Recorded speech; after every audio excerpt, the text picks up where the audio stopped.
Hello, welcome back to my channel. It is me, Curly K, and today I'm here today to do something a little different, okay? So I know typically I only review on my channel All American Homecoming, and Grownish, but I'm not even gonna hold you. In the last week, I have gotten put on to Bel-Air, so I have been binge watching Bel-Air for the last 2 weeks, and last night I was able to watch the season finale. I'm not gonna hold you, like, I just started watching Bel-Air, but I decided, I was like, okay, I seen like some people that I watch review Bel-Air, and I've never like watched Bel-Air, but I started watching Bel-Air last week based on some clips I saw on YouTube. So I was just like, maybe I should give Bel-Air a chance. And the only reason why it has taken me so long to watch Bel-Air is because of the fact that, like, I am harder on reboots. Like, I am one of those people that are harder on reboots, and especially when I feel like the show or the movie or whatever the production is so iconic. And I was not the biggest fan of Fresh Prince of Bel-Air, but I do understand the impact that Fresh Prince of Bel-Air has had on Black culture and Black society. So I'm going to do something a little different today and review season 2's finale. I probably will go back and do a video on what I thought of season 1 and season 2 of Bel-Air. And then, I may end up doing reviewing season 3 of Bel-Air, especially since some of my TV watching time will be freed up next year because this is the last season of Grownish. So yeah, y'all, so just let me know what y'all think of Bel-Air. We just gonna talk about the season 2 finale right now, and then, like I said, I will probably go back and do a video of what I thought of season 1 and season 2. I'm gonna apologize in advance for my video being in portrait mode because I tried to film it in landscape and my camera just would not stay up. So this is the best way that I'm gonna do this. And I'm trying to think, like, gather all my thoughts together, because sometimes you don't want to be overly critical over things you watch, but as consumers, sometimes I think it's important to let the production company or the writers or all those people, all that jazz, everything that goes into making a show, especially when it comes to Black art, because sometimes when it comes down to us being on screen, we know what we want to see, so I just thought I'd throw my 2 cents out there. Not that it matters any, but I just like having fun watching shows and talking to others about them, especially because, like, I consider myself like an avid TV watcher. I love to watch TV in my pastime. Like, people be outside, like I be at home, like, binge watching a show. That's like my favorite thing to do. So y'all already know the gist of all the characters, because I'm assuming if you watch this video you watch Bel-Air. So we're gonna start out with Will. Is supposed to be, I guess, not supervising Colton, but looking after Colton. And Colton and Will are both up for the Founders Award. Last episode, Uncle Phil confronted Doc about the contracts, the players, and everything. And so basically, Jackie ends up telling Will that Doc wanted Will in his inner circle, or wanted Will as a player, because he knew that he could use Uncle Phil as leverage to get out of the bad business deal with his ex-business partner, because they've been doing some shiesty stuff in terms of basketball, taking money and trying to launch these guys' careers. So Will has a few of his teammates come and sit down with Uncle Phil, and they basically tell Uncle Phil, this might not be right with Doc, but Doc has helped my family during this kind of situation, or Doc gave me money, or my family was going through something and Doc put this money in my bag to help my family get by. So basically, even though some of the things that Doc may have been doing was shiesty, he was trying to find a way to give back to his community, because basically with the business, of basketball. Like, he said that people give and take from basketball all the time, and they use the guys in all ways to make money off of them, but never put them in positions to win. So yeah, and so all in all, basically, if the Doc's old business partner was to go and tell anybody what Doc was doing, all the guys who played for Zenith would be ineligible for sports.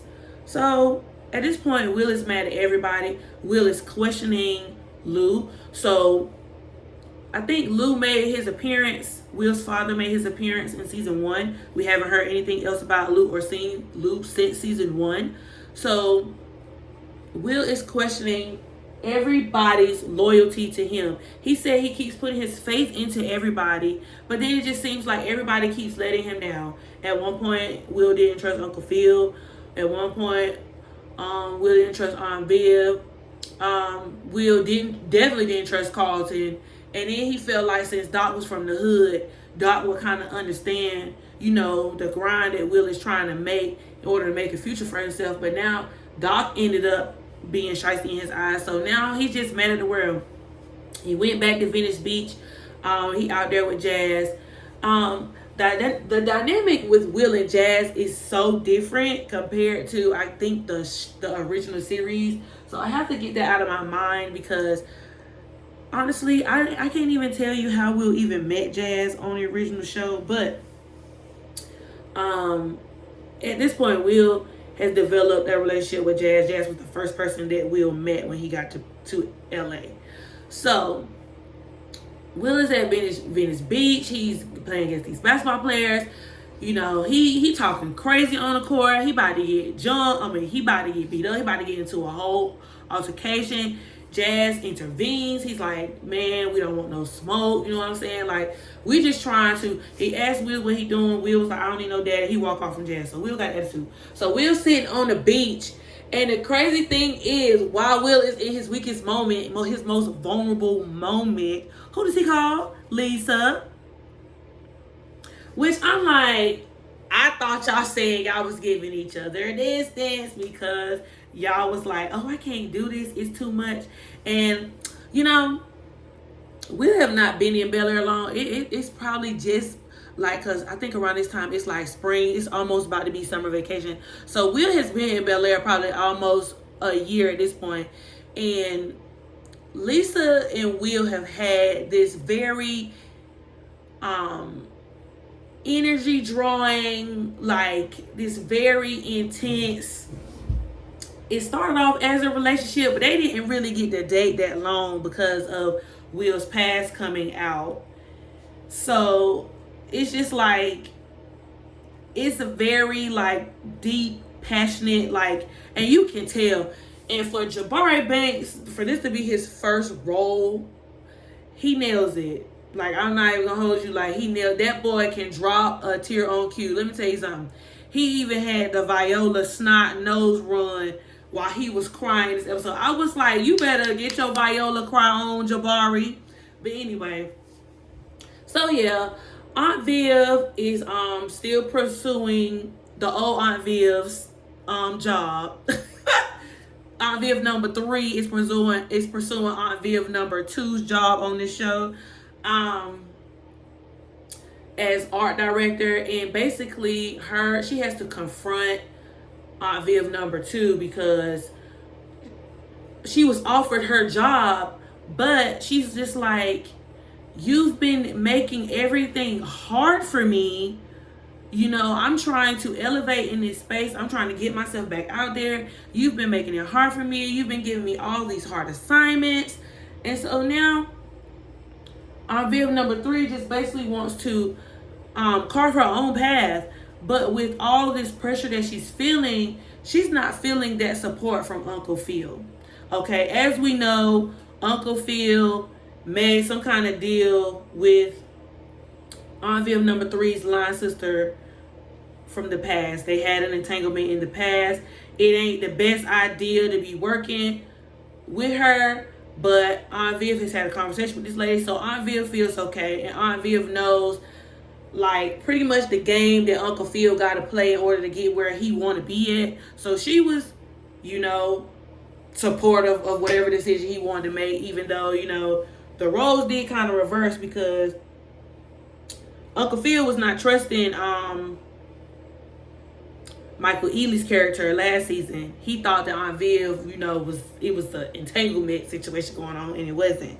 But Uncle Phil definitely asserted himself, and now the roles have flipped, and now Uncle Phil is in this situation where there is a woman who is attracted, and then Jeffrey, y'all, I just still cannot get over the fact that they made Jeffrey the hitman on this series. Like, Jeffrey is definitely the enforcer on this show. Like, he was not like that on the original series. But, you know, I'm not mad at it.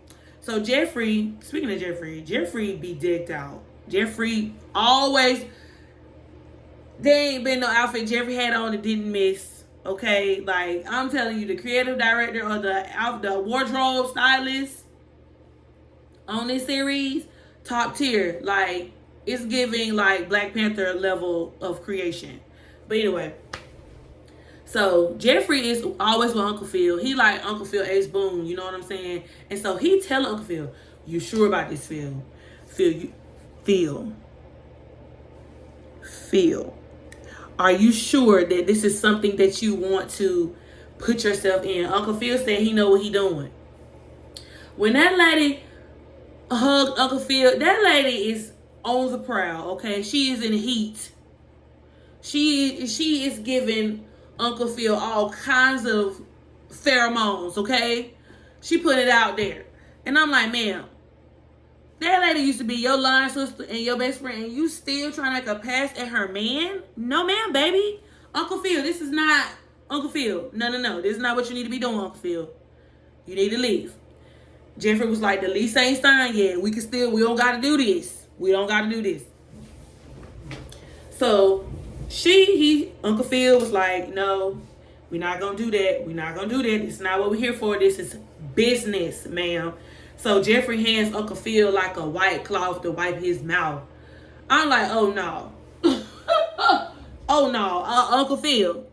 I hope you're going to go home and tell your wife what just occurred, Uncle Phil. Tell your wife what just occurred. But he ended up not doing that. So anyway, moving forward, I think the boy name is Donnie, the little light-skinned joint who was trying to talk to Lisa. Lisa ends up curving Donnie because Lisa has a soft spot in her place for Colton, and she does will protect Colton because I'm not gonna say that Colton is fragile, but they kind of treat Colton like he is fragile, and I'm gonna say that conversation for later on when we get to Colton. But Lisa is now aware that Colton was, involved in that video when they was all in the locker room, his Carson saying N-word, and Carson was in there tap dancing with his friends. Carlton, that won't cool, okay? But anyway, so Carlton is like top dog. I think he was president. I think he might have been SGA president or something. But anyway, Carlton held a position at school, and so the Founders Award was something that looked good on his resume. Will probably look good on his college resume because it's a leadership position. So with Carlton being up for the award, Carlton is under all kinds of pressure, but Carlton is still using street candy to numb his feelings. And so everybody knows that Connor is trouble, and Colton and Connor did have some distance, but now Connor and Colton are back like being buddies, and which is bad because Connor is supplying Colton with the street candy, and Carlton is basically letting Connor like enable him and persuade him, and it's just bad. So Lisa finds out, okay, everything happens in between. Oh yeah, I gotta mention Hillary and LaMarcus, or whatever his name is. So Hillary last episode went back to go be with Jazz or support Jazz during his opening or whatever he was doing, and Jazz was looking for Hillary the whole night, but Hillary was with LaMarcus. She left LaMarcus, told him she tried to put LaMarcus on ice. Then she went to Jazz place. She saw Jazz dancing with all this group of girls after she don't know that Jazz been looking for her the whole night. So then she sees, and then she go back and she run back to LaMarcus. So Hillary and LaMarcus have a whole entanglement. LaMarcus is swooning Hillary, letting her know, like, I want to be with you. I know what I got. I know what you still like. I want to take you to Paris. I want us to spend this time together. I want us to spend this time to reconnect. So Hillary is like thinking about it. She going back for herself, and she trying to like pump her brakes with LaMarcus, but it's like LaMarcus is just LaMarcus, and they got history, so she going along with it, right? So fast forward, we get to the Founders Day shindig, right? And everybody is there at the school. Jazz runs into Will and was like, they have a little conversation. I think Jazz ends up asking about Hillary. Will was like, well, Hillary is on her way to Paris. And then, of course, Jazz never felt like he deserved Whitney. Not Whitney. This is not a different word, Kayla. Jazz never felt like he deserved Hillary. Excuse me. He felt like he never deserved. It was, matter of fact, now I think about it, that's a good comparison. It's giving Dwayne Wayne and Whitley. But yeah, so Jazz felt like he never deserved Hillary. And so he always, I guess, felt like Hillary would leave him for LaMarcus because it's LaMarcus. He's like a pro football player or whatever. And he's got money and he knows that's what Hillary's family wants. Jazz is a hard worker. He had to come up. He had to hustle to get where he is and to maintain what he has. And so, like, Will drop some gems. He was like, I didn't say she was gone yet. Her flight don't leave till later, so you can, pop up on her and tell her how you really feel. So now, Will is at the party. Will and Lisa giving each other Google eyes from across the floor, which they have been giving each other Google eyes throughout the season, regardless whether Will was with Jackie or not, and whether Lisa was with Donnie or not. So, right when I think Will was about to go and talk to Lisa, Jackie pops up at the party. So Will done talk to Doc. I think Will done talk to Aunt Viv. Will done talk to Jazz. Now Will's talking to Jackie. And Jackie trying to like see where Will's mind is at. But Will ain't really feeling Jackie no more like that because now he feel like he can't trust Jackie. Jackie done betrayed him. And so Aunt Viv comes up, starts talking to Jackie. Will take his exit. Lisa saw Will talking to Jackie. So Lisa leaves because she got to go and reconvene. She got to go and give herself a pep talk. She got to go and gather herself very quickly because she don't want to cause a scene at this function. Right? So Will sees that Lisa leaves. So Lisa is in the library at this point, inhaling, exhaling, letting it go. And then Will pops up. He asks Lisa, what's going on? And Lisa was like, nothing, I just needed a moment. And Will was like, he asked her something and she was like, but I thought we said we was going to be friends. Will said, forget all of that. Forget what we said. How do you feel? I said, oh my God, this is literally the same moment that Simone and Damon had on Homecoming. When they kept saying they was friends, both of them know that y'all feeling each other. Ain't nobody being honest. I was ready for Damon to tell Simone, well, how do you feel, Simone? Is that right? But that ain't happened. So back to Bel-Air. So anyway, so we was like, well, how do you feel? And they just look at each other. Then they start kissing. I was like, they played them roles. They got good on-screen chemistry. Like, the way they both looked at each other, you could just feel, like, the yearning through the screen. I was like, okay, Will, Lisa.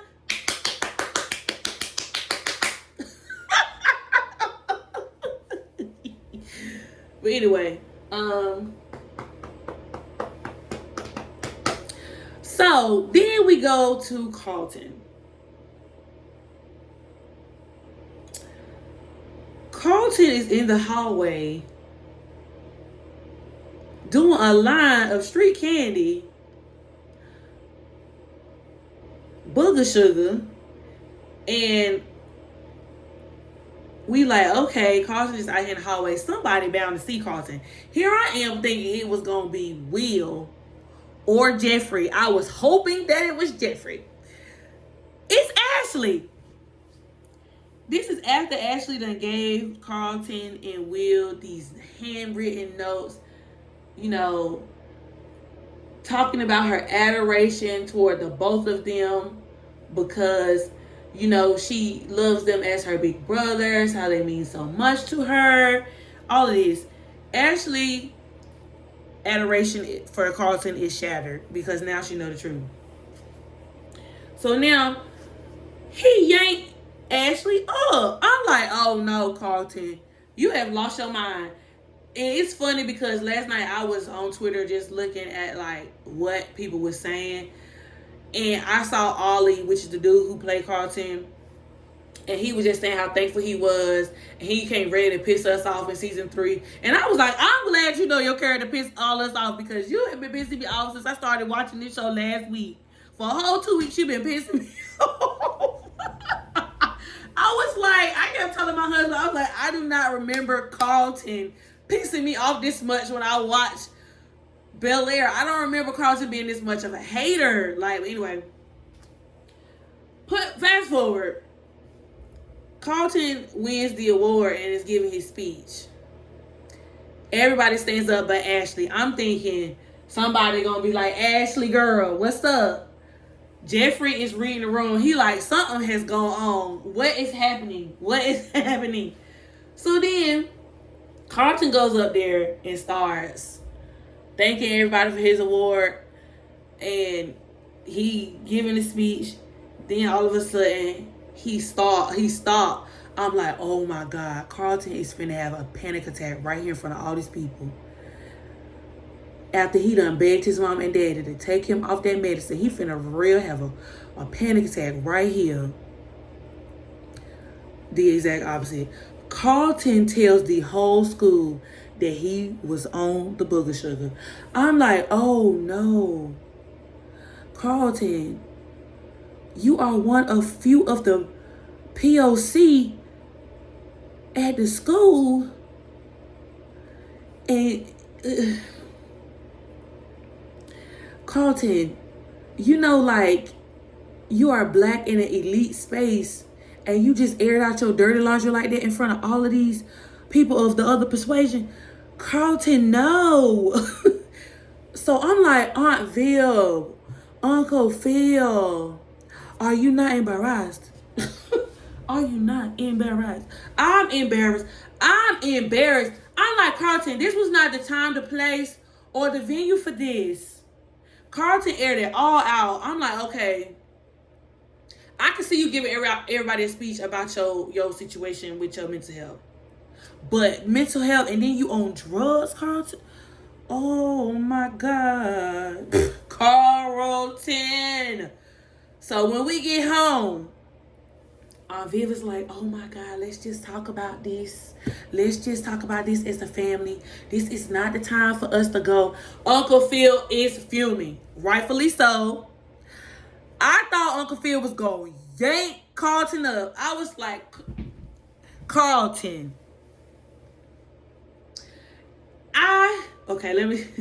This scene was very intense. Okay, let me just say that. The acting was stellar on this scene. I wanted Uncle Phil to yank Carlton up real bad. Cause I agreed with everything Uncle Phil said. I didn't necessarily agree with Uncle Phil and Aunt Viv arguing or having a disagreement, but I just feel like they should have had more dialogue on screen about him and her supporting each other. They had a little bit of dialogue, but you know, the whole night they had been throwing like jabs at each other with situations going on throughout the family. And so then Uncle Phil was still throwing jabs. Even when he was chastising Carlton, he was still throwing jabs at Aunt Viv. I feel like I understand Carlton's situation with his mental health, but I also feel like they didn't want to baby Carlton. Like, in the beginning of the season, they didn't want to baby Carlton. They was holding Carlton accountable, and Carlton kept saying he didn't want to be treated like he was fragile. But then I felt like when it came to the point, well, it came down to Uncle Phil checking Carlton and angry, and he had every right to be angry. Because not only was you doing drugs, not only did you put yourself in jeopardy, not only did I work this hard for you to have these opportunities that other black kids would like give everything to have, and you put yourself in this, not only could you have lost your life, doing this, not only could you have, been somewhere strung out, you know what I'm saying? Not only could a whole series of terrible things could happen to you, but now Carlton flips the script on his daddy and was like, because I'm not the son that you wanted. And Carlton has said it a couple times throughout the season. Please tell me down below, do you feel like Uncle Phil showed Carlton from what we have, and I'm saying from what we have seen on camera, between season 1 and season 2, do you feel like Uncle Phil regretted Carlton not being the son he wanted? Do you feel like Uncle Phil has given Carlton reason for him to feel like, oh, I'm just a son that got mental health issues, and I can't do everything that you want me to do, or I can't be everything you wanted me to be? Do you feel like Uncle Phil has said or done things to Carlton that would have enticed Carlton to feel that way? I understand that, like, Uncle Phil grew up poor, and so he's worked ever so hard to provide this for his family, and he always reiterates like what he went through and how hard it took him to get there, especially with him being a black man in a high and prestigious level. And maybe this is just me because I only watched one time, but I don't feel like Uncle Phil, I could be wrong, but I don't feel like Uncle Phil said anything that I can recall to make Carlton feel like he didn't want him as the son, or he wanted the son that he wanted him to be, or that Will was everything. Because to my understanding, it took Uncle Phil a while to come around to Will. Like, Uncle Phil was not here for Will at all. Like, he thought he actually looked down on Will. Like, he looked down on Will. I mean, Will has changed, throughout the time, but I feel like some of the stuff that Carlton said to Uncle Phil was based out of jealousy for Will, and not really how Uncle Phil kind of felt about Carlton. But let me know what you think about that. But anyway, back to the scene. So Uncle Phil is saying, I'm tired of apologizing for all the hard work I have done to put the family in the position that it has been. I'm tired of feeling that way, and y'all not gonna keep making me feel that way, because that's not something that I'm going to apologize for. I'm not. And then I felt like at the time, like, of course Carlton was broken, and he already felt extremely bad for coming out to the public about him doing drugs and everything. But I kind of feel like Aunt Viv babied Carlton in that moment when she should have just sent him to his room. I know he needed the support. But I just feel like Carlton was of age to understand, because he clearly, because of all that he understood the severity, he understood the opportunity, he understood the position, he even felt the pressure, like he knew, but he still made real bad decisions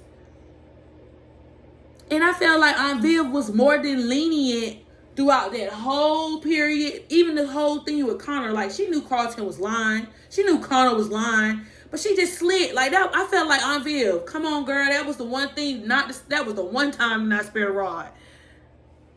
Let Uncle Phil. I was like, now, I understand. Like, sometimes parents do need to have a conversation with their kids. I am totally, at my tender age that I am now, it's just stuff that I feel like, yup, I feel like my parents could have done different. But it's also sometimes where I feel like, yup, like my parents had the right to be mad at me. They had the right to chastise me or discipline me when I needed it. And I feel like they spared Carlton a whole bunch of correction and discipline because they didn't want to do anything to trigger Carlton. It's a hard space to be in. It's a hard space to be in. Like, I understand Uncle Phil. I mean, and at some extent I understand Carlton. But I just, Aunt Viv was, now everybody's in a position like, we got to recenter again. Because when Uncle Phil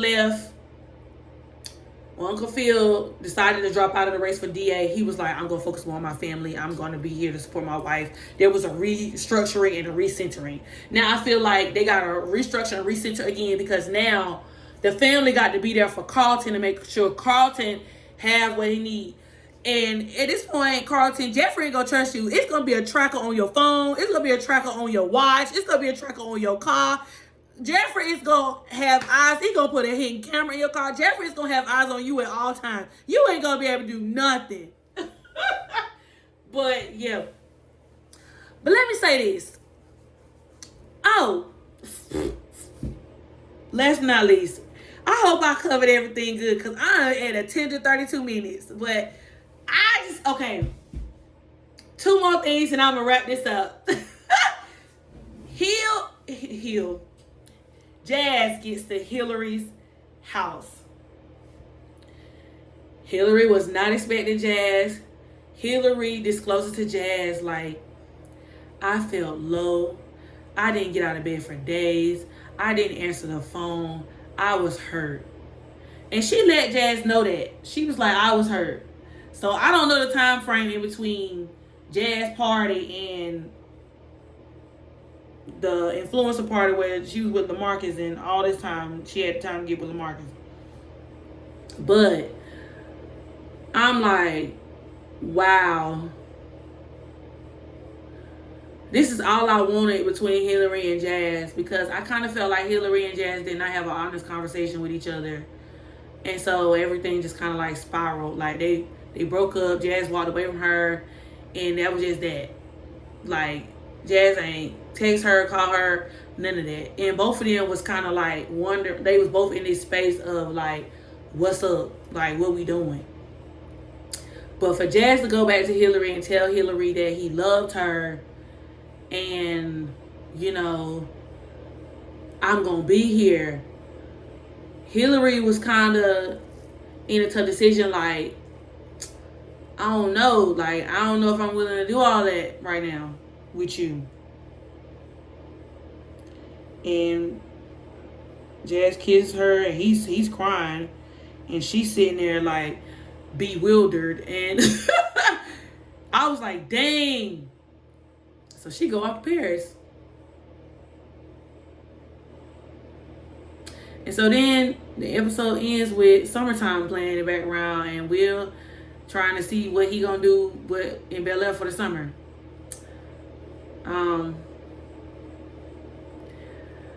What I did like about this episode was the episode ended.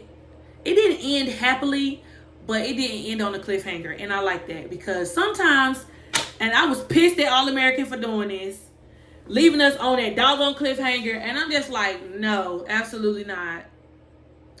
Because sometimes I feel like all seasons don't have to end on a cliffhanger. Some can just end happily, and everything gets round out and everything has a conclusion.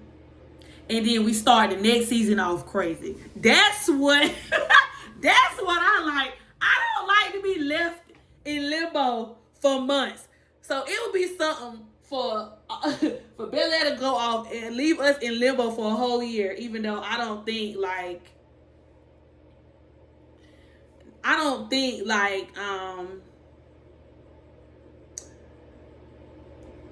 Bel-Air gonna be gone for a year again, because it was gone for a year. It was a whole year between season 1 and season 2. So hopefully in the fall we be back with Bel-Air and we get to see what's gonna happen, because I need to know what's up with Colton. Jeffrey was being followed. Who's following Jeffrey? Who's calling Jeffrey's phone? Who's calling him? We need to know. Who watching him? Because that picture was taken with Jeffrey and his son. I don't know if that was when his son came to Bel-Air or when Jeffrey went back home to England. But something is up. Somebody is out to get Jeffrey. So who is he? We need to know if Colton is going into a rehab program. If he gonna be clean. Because I don't feel like, I feel like it's giving very much Olivia Baker at this point with Colton. So I need to know what's up with Colton. Will and Lisa, I need to know what's up with Doc, because I don't really trust Doc. I don't feel like that deal he did with his friend was the end of it. I just don't feel like that was done. But it gave us the comfort feeling like maybe it is done, maybe that's it. But I just don't feel like that. I feel like, it's some tea gonna be coming back out. And I would like to see how Will is gonna handle all of this next season. It's his senior year. I need to know like how Hillary and Jazz gonna move forward. So I was happy. I think the finale was great. I feel like the editing was great. I feel like the writing was great.